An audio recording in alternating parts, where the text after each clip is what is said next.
They laughed first, not because something was funny, but because cruelty is easier to disguise when it comes wrapped in a joke. The sound cut through the September air like glass scraping metal, sharp and impossible to ignore. Every eye turned toward her. She stood there, Mrs. Evelyn Carter, the only black teacher at Lincoln High, her hands clasped in front of her, a smile that was more armor than warmth pressed onto her face. It was the first day of school, the ceremony meant to celebrate hope, ambition, and new beginnings. But hope does not live easily in a place where hate still breathes in the walls. The principal's voice had just finished echoing about tradition and excellence when the whispers began. Look at her, standing there like she belongs. A parent chuckled too loud. A boy in the second row mimicked her voice, twisting his mouth into a caricature. Evelyn kept her chin lifted, but her stomach churned. She knew this drill. She had walked into classrooms where silence followed her like a shadow. She had been called names more times than she could count. Yet this open humiliation during what should have been a sacred moment cut deeper than the rest. No one stopped it. Not the principal with his polished shoes and his polished smile. Not the parents, who shifted in their seats but said nothing. Not the colleagues who looked down at their programs as if the print had suddenly become fascinating. The cruelty expanded like smoke, filling the courtyard, suffocating. Evelyn's fingers tightened around the folder she held. Inside were lesson plans she had prepared for weeks. Pages of care, structure, and promise. She wanted to throw them into the air, to let the wind carry away every ounce of faith she had left. But she stayed. She stayed because of one truth. She had told her son that courage meant standing, not running. That dignity could not be stolen unless you gave it away. And if she fell apart here, in front of all these eyes that already doubted her worth, what lesson would he take from that? Evelyn did not know he was coming. She did not know that miles away, her son was stepping out of a car, straightening the tie he hated wearing, rehearsing the words he had thought about all night. She did not know that the boy she raised with late-night shifts and endless prayers was now a man carrying the weight of an entire state on his shoulders. And she did not know that in minutes, the entire crowd would witness a truth too heavy to dismiss. The laughter continued, quieter now, tinged with the unease of cruelty meeting resistance. Evelyn finally spoke. "If this is the welcome you offer your children on their first day," she said, her voice steady, "then may God help them learn kindness elsewhere." A hush rippled across the courtyard. She had not raised her voice. She had not lashed out. She had simply spoken, and in that moment, the strength in her tone cracked through the shallow veneer of mockery. Then the sound of footsteps, firm, deliberate, echoing against the wooden stage as a figure climbed toward the microphone. Whispers surged through the crowd. Recognition spread like wildfire. The tall young man, his dark skin glowing under the golden light, adjusted the microphone. The seal of the governor's office shimmered on the small pin at his lapel. Some gasped. Some stood, mouths open. Evelyn's breath caught in her throat. "Good morning," he began, his voice carrying the authority of his position and the fire of his convictions. "I came here today not as your governor, but as the son of the woman you just tried to humiliate." The world seemed to tilt. For the first time that morning, it was not Evelyn who felt small, but those who had dared to belittle her. Every pair of eyes turned toward him, then back to her, then forward again. The silence now was thick, reverent, the kind that grows when truth demands attention. Under that golden September sun, the courtyard no longer felt like a schoolyard but a stage where history itself had chosen to unfold. Evelyn could barely process the sight of her son standing at the podium, his shoulders squared, his voice steady. He had grown taller than she remembered, more commanding, with that presence she had once only glimpsed when he was a boy standing up for classmates on the playground. Now he was a man, her son, the governor, and he was facing the very people who thought she was beneath them. "My mother," he said, pausing long enough for the weight of the words to sink in, "is the most extraordinary educator I have ever known. She taught me more than books could ever hold. She taught me resilience in the face of cruelty, patience when the world demanded rage, and dignity when others tried to strip it away." His gaze swept across the rows of faces, landing on parents who had laughed moments earlier, on teachers who had remained silent, on the principal who now shifted uncomfortably. "And today, you chose to dishonor her in front of your children. What lesson did you think they would learn from that? The silence was crushing. No one moved. Evelyn's heart pounded so hard she thought it might burst. She felt exposed, every wound laid bare. But alongside the pain came something unexpected: vindication. Her son was not a child anymore, not a boy she needed to protect, but a man wielding the truth like a sword. He continued, his voice unwavering. Do you know what it means for a child to see their parent mocked? To hear laughter at the expense of someone they love? That memory doesn't fade. It becomes part of who they are, and it can either harden them into bitterness or inspire them to fight for justice. He leaned forward slightly, his eyes narrowing. I am standing here as proof of the latter. A murmur rippled through the crowd. Some nodded subtly, ashamed. Others looked away, their faces tight with resentment. Yet no one dared speak. Evelyn could feel her knees trembling, but she refused to sit. Every second stretched long and heavy. She wanted to weep and cheer all at once. Memories flashed in her mind.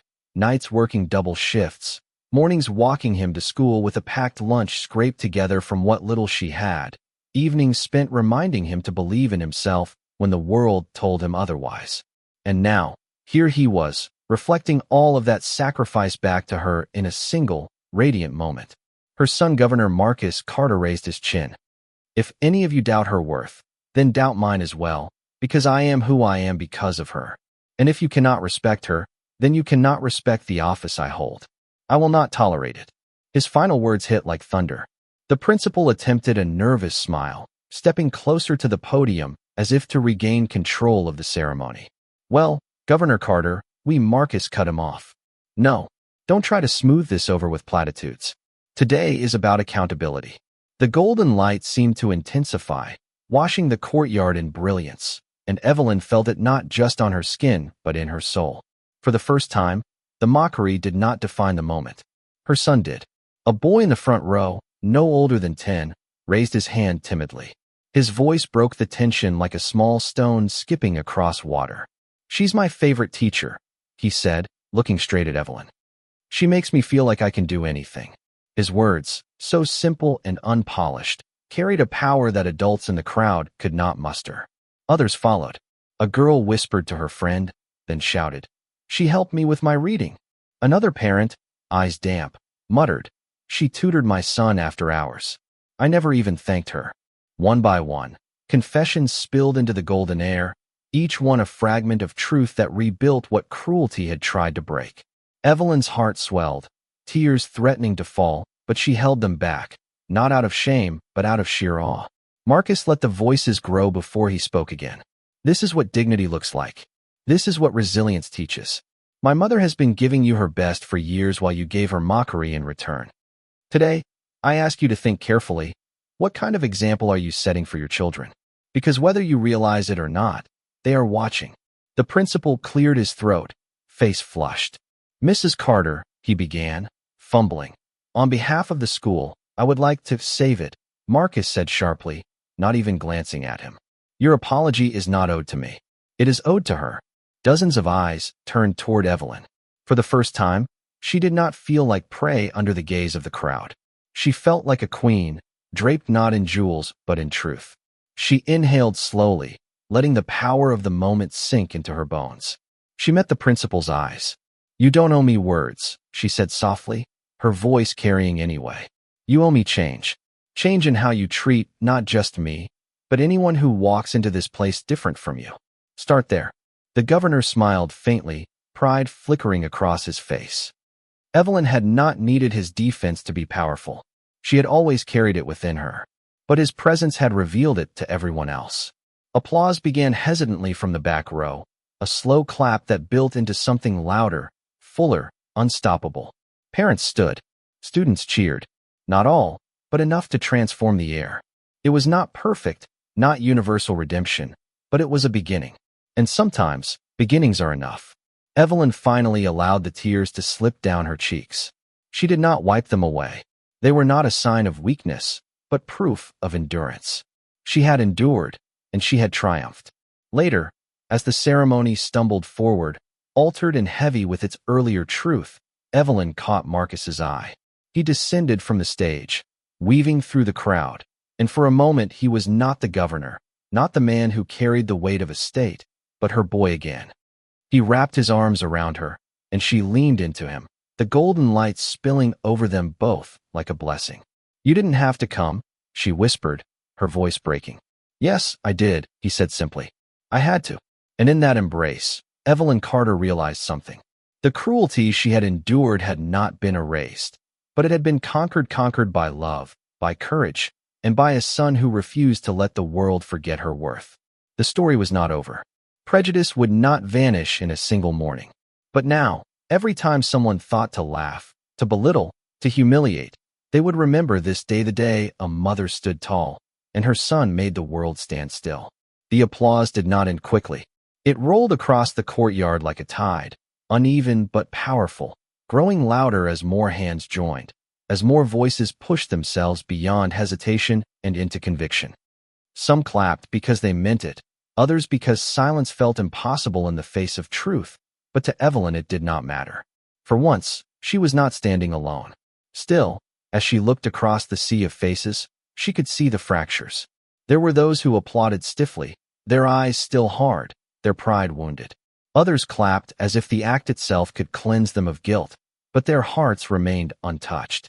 And then there were the children, innocent, confused, some inspired, others simply mimicking their parents. Evelyn's mind caught on that detail. The children, they were the ones who mattered most. Because prejudice was not born in them, it was planted. Marcus lingered at her side, but his eyes were scanning the crowd like a hawk. He was no longer just a son defending his mother. He was a leader gauging the pulse of his people. His jaw tightened when he saw the scowls of those who could not accept what had just happened. He knew too well that change was never unanimous, never easy. But he also knew this moment had cracked something open, and cracks let the light in. "Mom," he whispered as the clapping faded. "You want to leave?" Evelyn shook her head slowly. "No. If I leave now, they'll say I was driven out. I won't give them that." Her voice, calm but resolute, made Marcus's chest tighten with pride. He had seen her bend, but never break. And today, under the judgment of hundreds, she had chosen to rise. The principal stepped forward again, his smile brittle. "Thank you, Governor Carter, for those moving words. We are honored to have you here. And of course, Mrs. Carter, we value your service to this school." His tone was oily, rehearsed, like someone trying to polish a cracked vase. Marcus didn't even look at him. Evelyn did. She studied him for a long moment, then said, "Value is not spoken, it's shown. Let's see how you choose to show it." The principal's face flushed crimson, and he retreated 2 steps, murmuring something about continuing the program. The ceremony stumbled on, filled with speeches and performances that now felt hollow. Evelyn stood through all of it, her head high, though her body ached with the weight of the morning. The children sang, parents snapped pictures, teachers exchanged uneasy glances. Nothing would ever erase what had happened, but nothing would erase what followed either.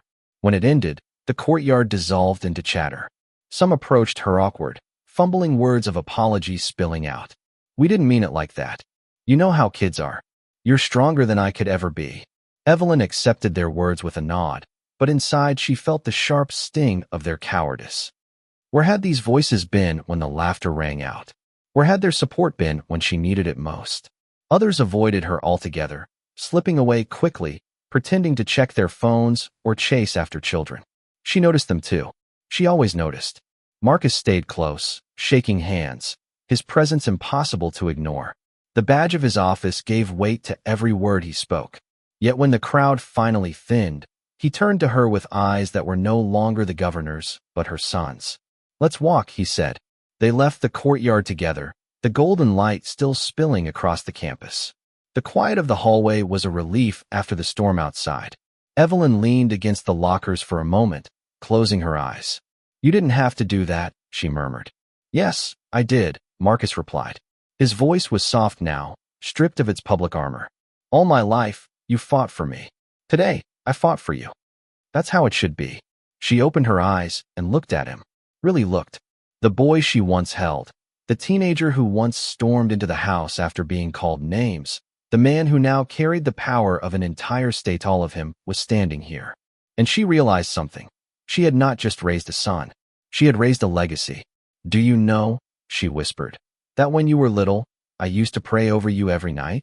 I prayed that this world would not break you. And look at you now." Marcus smiled faintly. "You prayed, Mom. But you also worked, sacrificed, believed when no one else did. That's why I'm here." For a long moment, they stood in silence. Then Evelyn asked, "What happens now?" Marcus's face grew serious. "Now, I use what happened today. People think a governor stepping onto a school stage is just a coincidence. But it's not. It's a message. Prejudice isn't hidden, Anna Marie, it's out in the open, and we can't let it thrive where children learn. You'll make enemies," she warned. "I already have them," he said simply. "But this fight is worth it." Her chest swelled with both fear and pride. She knew the cost of speaking out. She had lived it. But she also knew silence had its cost too, and it was heavier. Later that evening, after the sun dipped low and the golden glow gave way to deep violet twilight, Evelyn sat alone at her kitchen table. The house was quiet, too quiet, but her mind replayed the day's events in relentless detail. She thought of the mocking voices, the cruel laughter, the way her body had frozen in that awful moment. Then she thought of Marcus, standing tall, breaking the silence. And finally, she thought of the children, those wide eyes, those small voices that had spoken out when adults had failed. That thought stayed with her the longest. The children. The next morning, she walked into her classroom determined. She greeted her students with the same warm smile she had always offered, but inside, something had shifted. She would no longer just teach them math, literature, history. She would teach them dignity, courage, and compassion. She would teach them how to stand tall when the world tried to push them down. And word spread. Parents whispered about the incident. Teachers debated in hushed tones. The principal scrambled to control the narrative. But the story could not be contained. It traveled through the town, then the state, until newspapers picked it up. Governor defends mother at school ceremony. Headlines carried her name, and though some twisted the story, others honored it. For Evelyn, the fame meant little. What mattered was what grew from it. Conversations at dinner tables, debates in classrooms, uncomfortable but necessary questions being asked. She could feel the ground shifting beneath her feet. Change was never instant, but it had begun. And deep inside, she knew, this was only the beginning of something far larger than herself. The air inside the hall was heavy, though no words were spoken. Evelyn stood at the back, her heart pounding, watching the gathering unfold.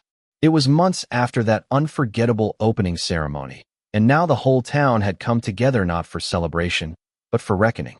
The school board had been forced, under pressure from both the governor's office and public demand, to hold an open forum on racial discrimination in education. For Evelyn, this was the moment where whispers would become declarations, where silence would no longer protect anyone. Parents filled the seats, some with arms crossed tightly, others leaning forward as though every word mattered. Students had come too, restless and curious, aware that something bigger than their lessons was taking shape. At the front sat the board members, stiff in their suits, eyes flickering nervously toward Marcus Carter, Governor Carter, who had insisted on attending in person. His presence changed everything. The weight of his office demanded accountability, but his very posture, calm yet unyielding, told the room that this was personal.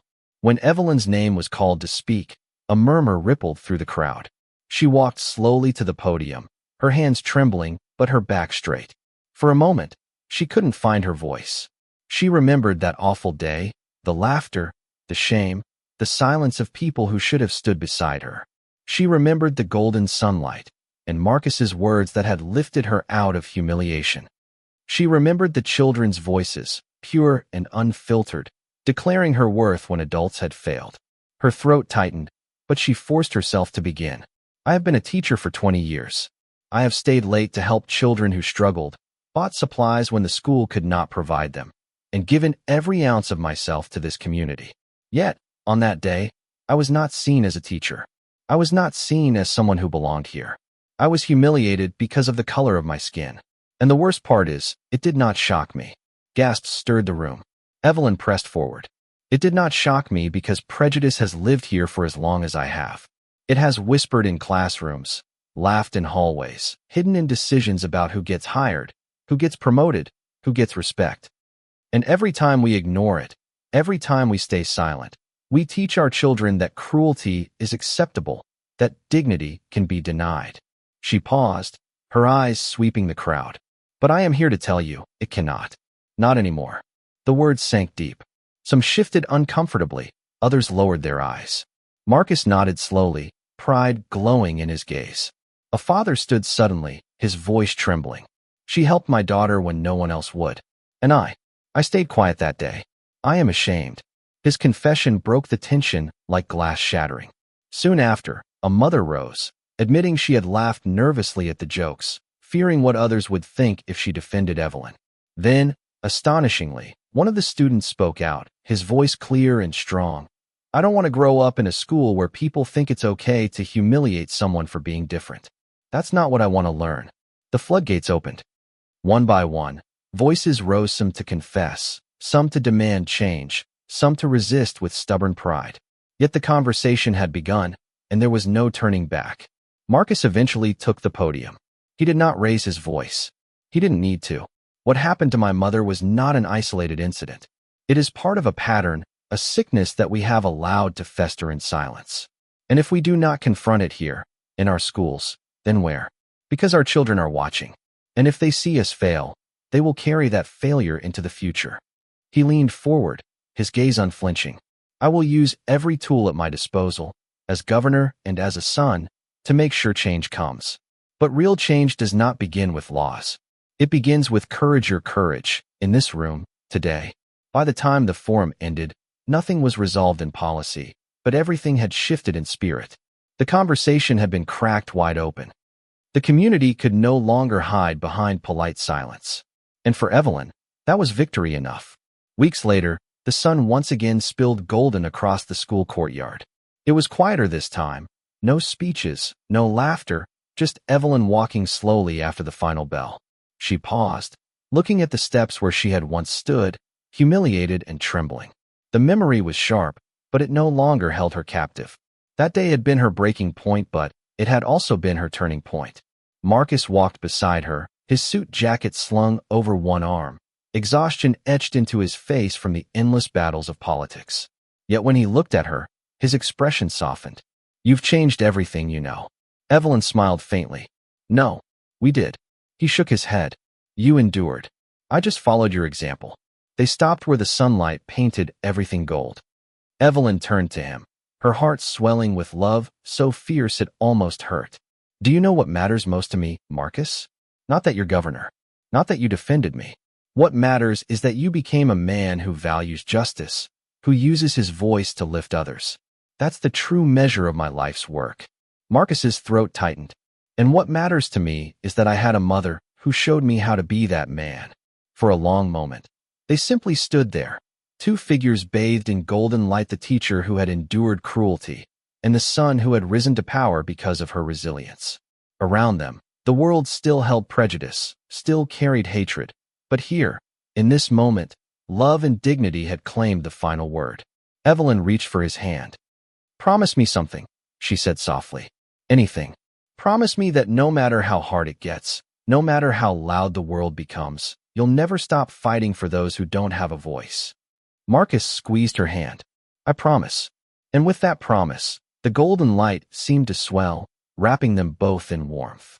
The story that had begun with humiliation ended not in bitterness, but in meaning. Evelyn had been laughed at, silenced, belittled, but she had not been broken. Instead, she had become the spark for something larger, a reckoning, a call to courage, a testament to the unshakable bond between a mother and her son. As they walked away together, Evelyn felt lighter than she had in years. The cruelty of that day would never vanish, but it had been transformed into a story of justice, of resilience, of redemption. And in that transformation lay the greatest truth of all. Dignity, once reclaimed, can never be taken again. The crowd had once laughed. Now, they would remember. And so would history. Thank you for listening. If you find it interesting, please like and subscribe to follow the next stories.